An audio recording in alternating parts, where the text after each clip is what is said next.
తెలియజేస్తాడు ఆయన ప్రభు అయిన దేవుడు. చదువు 2వ వచనం 16.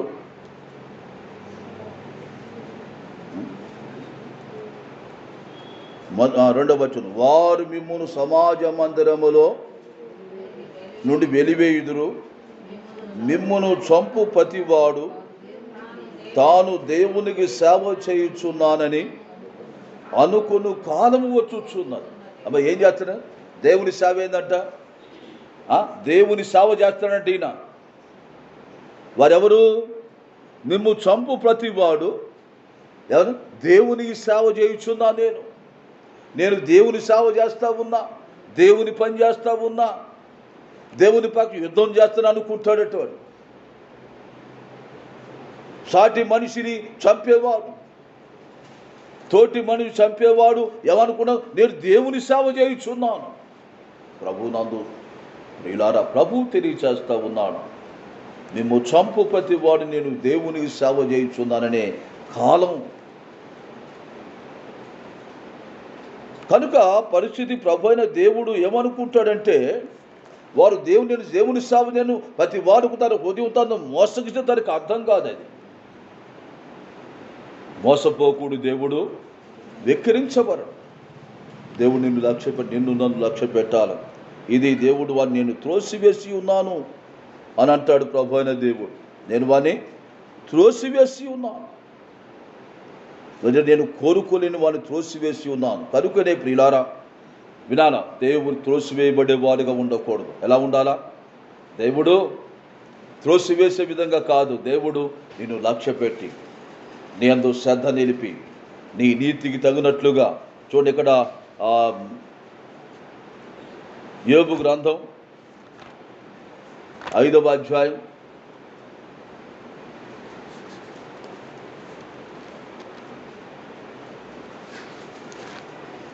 5వ అధ్యాయం 11వ వచనం అనుకుంటూ చూడండి.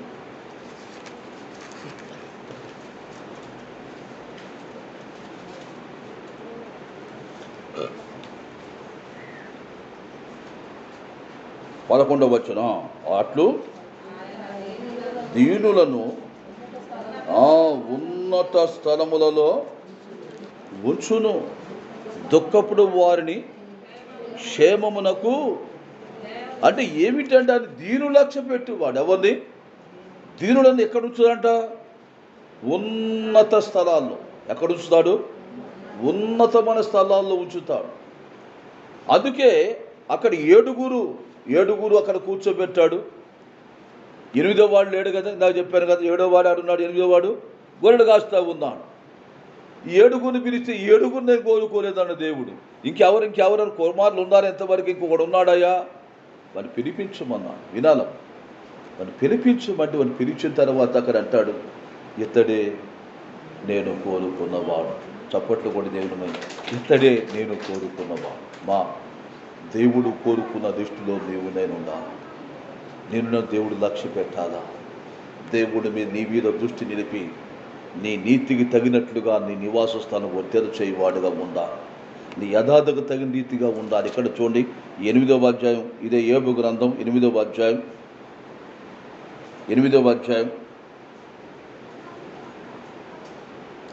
5 నుండి చదువు. 5 నుండి 8:5. నీవు జాగ్రత్తగా దేవుని వెదికని ఎడల, సర్వశక్తుడగు దేవుని బతిమాలు కొనని ఎడల, నీవు పవిత్రుడవై యథార్థవంతుడవైన ఎడల, నిశ్చయముగా ఆయన నీ యందు శ్రద్ధ నిలిపి నీ నీతికి తగినట్లుగా, నీ నీతికి, నీ యథార్థకు తగినట్లుగా, నీ పవిత్రతకు తగినట్లుగా, నీ పరిశుద్ధకు తగినట్లుగా, నీ భక్తికి తగినట్లుగా, నీ విశ్వాసానికి తగినట్లుగా నీ నివాస స్థలమును వర్ధిల్ల చేయును. నువ్వు ఎలా వెతుకాలి దేవుని? నీవు పవిత్రుడవై. అక్కడ చూడండి, ఎక్కడ ఏమని రాస్తాడు? మరో చదువుతున్నాం 6వ వచనములో, నీవు పవిత్రుడవై యథార్థవంతుడవైన ఎడలా, నీవు జాగ్రత్తగా దేవుని వెతకాలి, ఆయన దేవుని బతిమాలుకోవాలి. పవిత్రంగాను యథార్థవంతుడవై నీవు ఆయన వెతికేవాడుగా ఉంటే అప్పుడు నీ యందు శ్రద్ధ నిలుపుతాడు ఆయన. ఏం నిలుపుతాడు?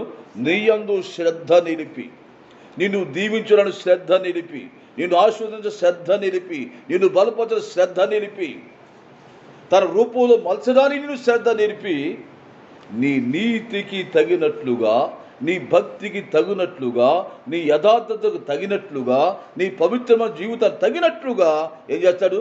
నీవు నివసించే నీ నివాస స్థలాన్ని నిన్ను వర్ధిల్ల చేస్తాడు ఆయన. నీ భక్తిని వర్ధిల్ల చేస్తాడు ఆయన. నీ విశ్వాసాన్ని వర్ధిల్ల చేస్తాడు ఆయన. నీ పవిత్రతను ఇంకా అధికమైన పవిత్ర నడిపించువాడుగా ఉంటాడు ఆయన. కనుకొనే పరిశుద్ధాత్మ దేవుడు మనతో మాట్లాడుతూ ఉన్నాడు. ప్రియమైన వాళ్ళారా, ఆయన మహోన్నతుడు. సర్వజనులు చప్పట్లు కొట్టండి ఆయన కీర్తిని గానము చేయండి. ఆయన మహోన్నతుడైన దేవుడై ఉన్నా, భూమికి మహారాజై ఉన్నప్పటికీ కూడా ఆయన నిన్ను నన్ను లక్ష్య పెట్టువాడు, నన్ను లక్ష్య పెట్టువాడు. నా యందు శ్రద్ధ నిలిపి నన్ను రక్షించి తన బిడ్డగా చేసి తన సొత్తుగా చేసుకొని తను ఎన్నుకున్నాడు ఆయన. ఎక్కడో గొర్రెలు కాచుకుంటా ఉన్నామని పిలిచి అక్కడున్న వారిని ఎన్నుకోలేదు ఆయన. త్రోసివేశాడు వారిని. మా వినాలా, ఈ ఉదయ కాలంలో ప్రభు సన్నిధికి మనం వచ్చాం. త్రోసివేయబడే వారిగా ఉండకూడదు. ఎక్కడో ఉన్న దావీదు హృదయం దేవుని ఎడల యథార్థంగా ఉన్నది. చప్పట్టకుడి దేవుని మైపడతాం. మన హృదయం ఎలా ఉన్నది? ప్రభువును ఆరాధించడానికి వచ్చాం. అక్కడ ప్రభువును ఆరాధించే దిగేవారు 7 యెష్షయి తల్లిదండ్రులు కూర్చున్నారు. అక్కడ ప్రభు సన్నిధిలో వారు ఉన్నారు, కానీ త్రోసివేయబడిన అనుభవంలో వారు ఉన్నారు. ఎంత విచారకరమైన స్థితి, నెట్టివేయబడిన స్థితి. ప్రభునందు ప్రియులారా, ఆ 7 వలె ఉన్నామా? దావీదు వలె ఉన్నామా? దేవుడు ఆశిస్తూ ఉన్నాడా? నీ హృదయాన్ని లక్ష్య పెడతా ఉన్నాడా? నీ హృదయం దేవుని సరిగా ఉన్నదా? నీ మనసు దేవుని సరిగా ఉన్నదా? నీ ప్రవర్తన సరిగా ఉన్నదా? దేవుని ఎదుట నీ మాటలు సరైనగా ఉన్నవా? ప్రభునందు ప్రియులారా, ప్రభు అయిన దేవుడు ఆయన స్పష్టంగా తెలియచేస్తూ ఉన్నాడు. కొద్దిగా ముందు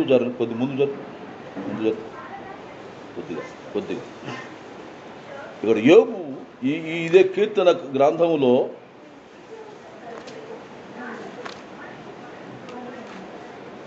139వ కీర్తన 139వ కీర్తనలో 23-24 వచ్చిన చదువుకుంది. 23-24 వచ్చిన దేవా, కీర్తన 139 23-24. దేవా, నన్ను పరిశోధించి తెలుసుకొనుము, నన్ను పరీక్షించి నా ఆలోచనను తెలుసుకొనుము.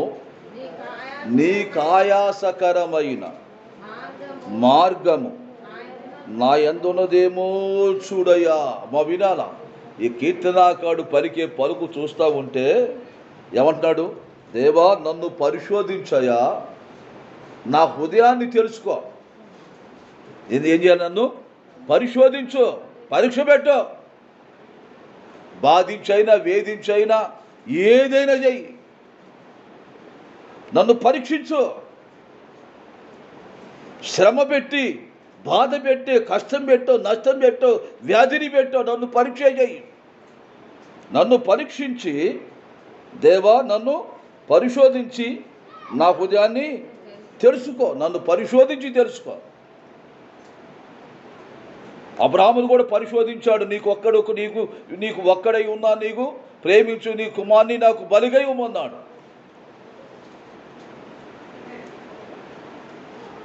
దాన్ని కొట్టు, దాన్ని కొట్టు, కుక్కను కొట్టు.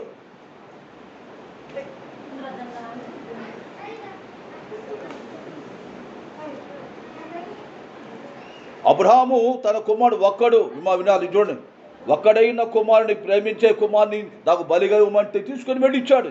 అది నన్ను పరిశోధించు, నా హృదయాన్ని తెలుసుకో, పరీక్షించి నా ఆలోచన తెలుసుకో. పరీక్ష పెట్టు, పరిశోధించు. నా ఆలోచనలు ఎలా ఉన్నాయో, నా హృదయం ఎలా ఉందో చూడయ్యా. ఇక్కడ చూడండి, అక్కడ అంటాడు 24, నీకు ఆయాసకరమైన, నిన్ను బాధించే, నిన్ను వేధించే, నీ మనసు కష్టపెట్టే ఆయాసకరమైన మార్గము నా యందున్నదేమోనయ్యా. మా వినాల దేవుని సన్నిధికి వచ్చిన మనం ఇలా పరీక్షించుకోవాలి.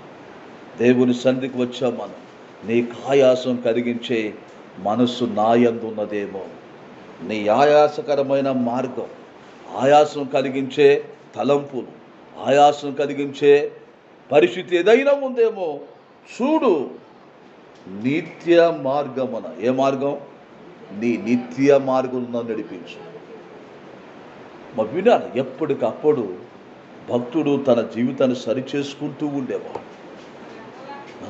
నన్ను పరిశోధించాయా, నా హృదయాన్ని తెలుసుకో, పరీక్షించు, నా ఆలోచన తెలుసుకో. ఏముండకూడదు?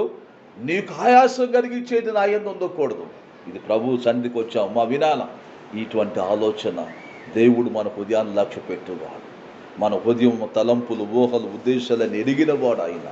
మన లక్ష్య పెట్టువాడు ఆయన. త్రోసివేయబడేవారు కాక దావీదును ఎలా ఇతరులను కోరుకున్నవాడని ఎన్నుకొని తన ప్రజల మీద, తన స్వాస్థ్యం మీద రాజుగా నిలబెట్టి వాడుకున్నాడు.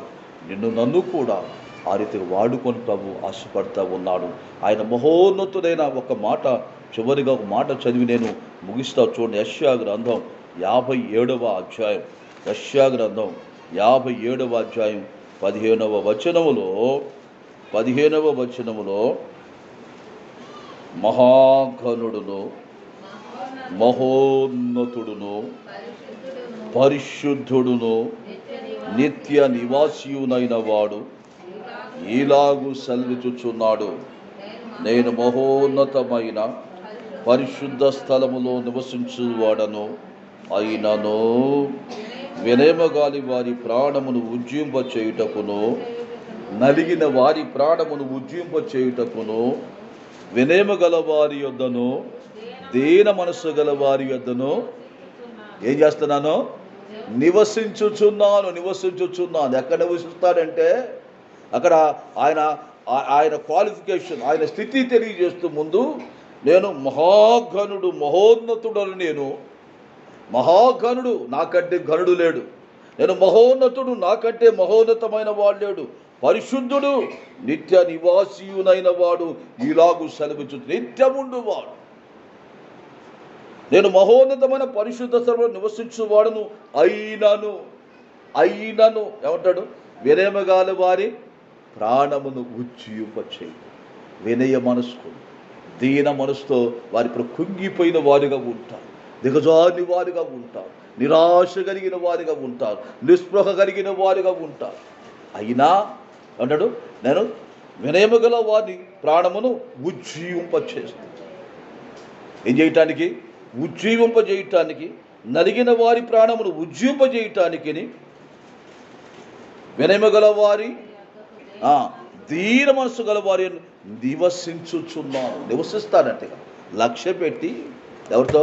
వారితో ఉండడానికి. వినాలి, ప్రభు మనతో ఉండి మహాఘనుడు, మహారాజు, సర్వము మహారాజు అయి ఉన్నప్పటికీ కూడా దీనులుగా దేవుని సేవిస్తే, నిన్ను లక్ష్య పెట్టి నీ యందు దృష్టి నిలిపి, నీ నీతికి తగినట్లుగా, నీ పవిత్ర తగినట్లుగా ప్రభు నీతో నివసించుచు నిన్ను దీవించి నిన్ను ఉజ్జీవ చేయొచ్చు.